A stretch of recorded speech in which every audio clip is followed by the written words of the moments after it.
રહ્યા છો Vadodara 24 hours news. હવે જોઈએ અગત્યના સમાચાર। હિન્દુ કેલેન્ડર મુજબ ચૈત્ર નવરાત્રિ ગુડી પડવાના દિવસથી શરૂ થાય છે, તેમજ મહારાષ્ટ્રીયન પરિવારોનું નવું વર્ષ પણ આ દિવસથી શરૂ થાય છે। વડોદરામાં પણ મહારાષ્ટ્રીયન પરિવાર દ્વારા ઉમંગ અને ઉલ્લાસથી નવ વર્ષની ઉજવણી કરવામાં આવી।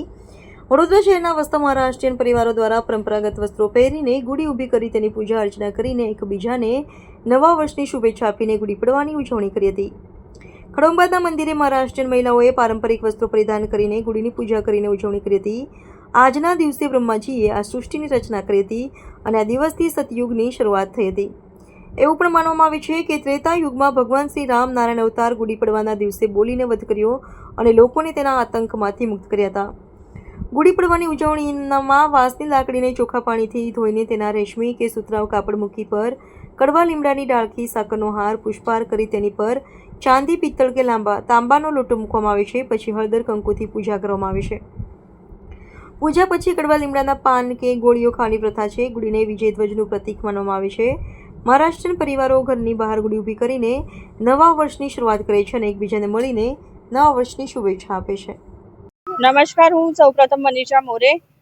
જેટલા પણ મહારાષ્ટ્રીયન સંઘ છે લોકોને બાળકૃષ્ણ સેવા ટ્રસ્ટ તરફથી નવા વર્ષની તથા ચૈત્ર નવરાત્રિની હાર્દિક શુભેચ્છા।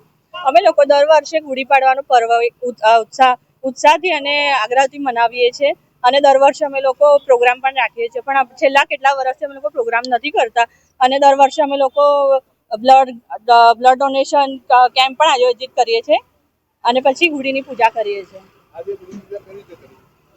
આપણે સૌ પ્રથમ તો આપણે જાણીશું કે ગુડી પાડવાનું મહત્વ શું હોય છે। ગુડી શબ્દ અને સંસ્કૃત શબ્દ છે જેનો અર્થ થાય છે વિજય પતાકા। ગુડી પાડવા વિશે આપણે જાણીએ આજે અનેક કથાઓ એની પાછળ જોડાયેલી છે, જેમ કે આ દિવસે બ્રહ્માજીએ સૃષ્ટિનું પુનઃનિર્માણ કર્યું હતું અને પ્રભુ શ્રીરામ 14 વર્ષનો વનવાસ કરીને અયોધ્યામાં પાછા જ્યારે આવ્યા હતા ત્યારે અયોધ્યાવાસીઓએ પૂરા અયોધ્યાને શણગારીને એમનું સ્વાગત કર્યું હતું અને આ દિવસે શિવ અને પાર્વતીના પણ લગ્ન થયા હતા।